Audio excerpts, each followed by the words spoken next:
Madanapalle town RR street నందు readymade మరియు cloth association, gold shop association, fancy store association వారు అందరూ ఏకమై ఆర్ఆర్ స్ట్రీట్ నందు వ్యాపారులు దెబ్బతినేలా ట్రాఫిక్ మరియు తోపుడు బండ్లు సమస్యలను పరిష్కరించాలని మున్సిపాలిటీ కమిషనర్ ప్రమీలకి మరియు చైర్మన్ మనోజారెడ్డికి వినతిపత్రం అందజేశారు.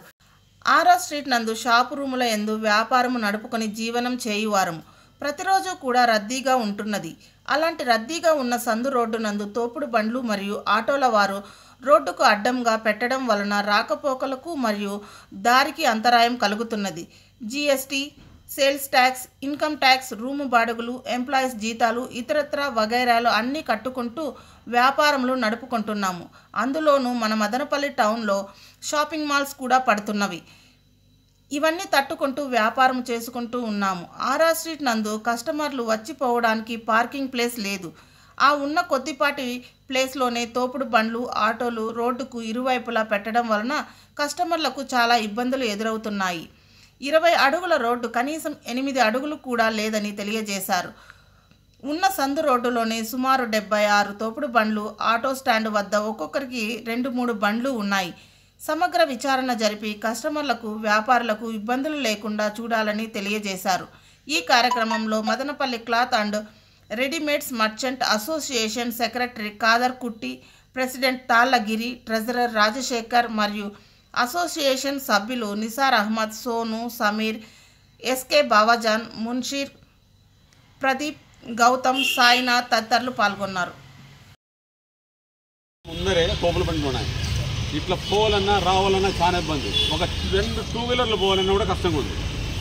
2 టూ వీలర్ పోవాలన్నా కూడా కష్టంగా ఉంది. ఏమైనా కస్టమర్ రావాలంటే ఇప్పుడు ఏమైందంటే బండి వచ్చేదానికి ప్రాబ్లం కదా. ఏమైనా పోదాం, బయట పోదాంలే, బయట పోయి కొన్నాంలే, ఎందుకంటే షాపులు ఎక్కువైపోయినాయి.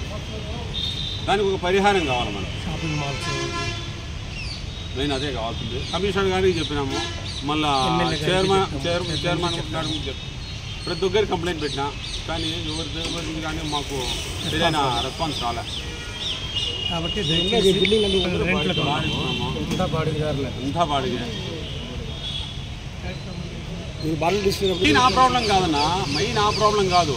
కస్టమర్ రావాలంటే ప్రాబ్లం ఉంది. కస్టమర్ వచ్చే దారి ఉంది కదా, దారి లేదు కదా. 20 అడుగుల రోడ్డు 9 అడుగులు దారి స్టాప్ అయిపోయినాయి. ఇప్పుడు దారి లేదు కదా, మెయిన్ దారి ఉండాలి కదా. వచ్చిన తర్వాత మళ్ళీ సంగతి పక్క పెడదాం. వచ్చేదానికే దారి లేదు కదా. ఈ పక్క చూడండి, మీరే చూడండి, ఆ పక్క చూస్తే తెలుస్తాయి. ఒక పక్క వచ్చి బండి ఆక్యుపేట్ మామూలు ఆక్యుపేట్ చేయడం కాదు. ముందర మంచాలు పెట్టి ఒక బండి పెట్టి మళ్ళీ మంచాలు పెట్టి 10 అడుగులు 10 ఫీట్ పోయినాయి. రోడ్లు 10 ఫీట్ బండ్లే పోయినాయి. మళ్ళీ ఎట్లా వస్తారు చెప్పండి. ఆ పక్క ఆటోలు చాలా కష్టము. ఇట్లుంటే ఇప్పుడు 200 షాపులు ఉన్నాయి ఆడ. ఈ 200 షాపులు అంటే ఒక్కో షాపులో 5 మంది ఉంటారు వర్కర్స్. మినిమం 5 మంది ఉంటారు. ఎన్ని ఫ్యామిలీలు రాను తగ్గుతా వస్తాయి. చాలా పార్కింగ్ చూపించలేదా అంటే మనం 10 అడుగులు వెడల్పు తీసుకుంటాం. ఆ 10 అడుగులు ఆయన పార్కింగ్ చూపిస్తాడు. ఇదిగో మొదలు పెట్టుకోమంటాడు. ఈ 10 అడుగులో కస్టమర్ పెట్టుకుంటాడు, ఆ సేల్స్ మ్యాన్ పెట్టుకుంటాడు, ఓనర్ పెట్టుకుంటాడు. ఎవరు పెట్టినా స్థలం లేదు కదా. సరే,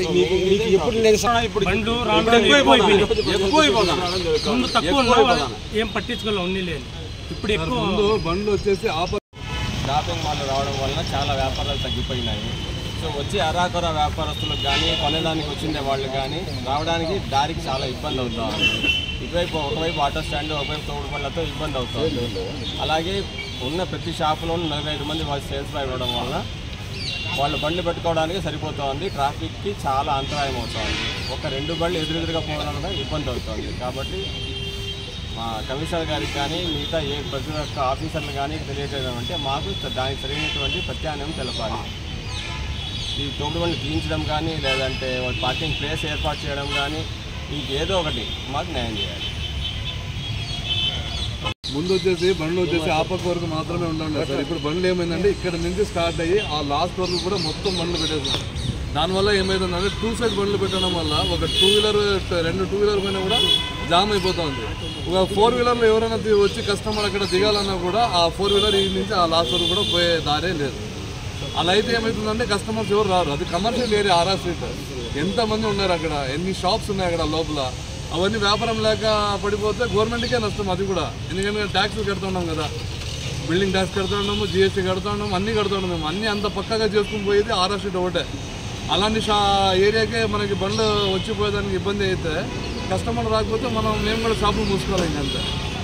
దానికి తగినట్టు మీరు ఎవరో మంచి స్టెప్ తీసుకుని ఈ బండ్లు అన్నీ తీసి ఏదో మనకి న్యాయం చేయాలి. 30,000 నుంచి 60,000 వరకు ఉంది చిన్న షాపులో బాడీలు రెంట్లు మాకంతా ఒకరికి 40,000, 50,000, 60,000 బాడీలు కడతా ఉన్నాం సార్. ఒక్కో షాప్లో 5 మంది, 6 మంది, 7 మంది పని వాళ్ళు ఉన్నారు. పెద్ద షాపులో అయితే 20 మంది, 30 మంది పని వాళ్ళు ఉన్నారు. వాళ్ళ బండ్లు ఆడబెట్టుకోవాలా, కస్టమర్ బండ్లు ఆడబెట్టాలి. ఈ దారి ఫ్రీ చేస్తే వచ్చిపోయే వాళ్ళకి కస్టమర్ కింద ఫ్రీ చేస్తే ఆర్ఆర్సీ ముందుగా మనం వ్యాపారం చేస్తాం. ఇప్పుడంతా పెద్ద పెద్ద షాపింగ్ మాల్స్ వచ్చేసింది కాబట్టి వాళ్ళంతా పార్కింగ్ ప్లేస్ ఉంది కాబట్టి వాళ్ళు పెట్టుకుంటారు లోపల.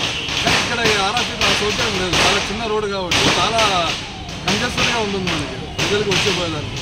కాబట్టి మున్సిపాలిటీ వాళ్ళు, గవర్నమెంట్ వాళ్ళు స్టెప్ తీసుకొని మనకి దారి ఏదైనా చేంజ్ చేసి మేము పార్కింగ్ ప్లేస్ ఏదైనా కొంచెం చూపించేస్తే అందరికీ కొంచెం సౌకర్యం ఉంది సార్.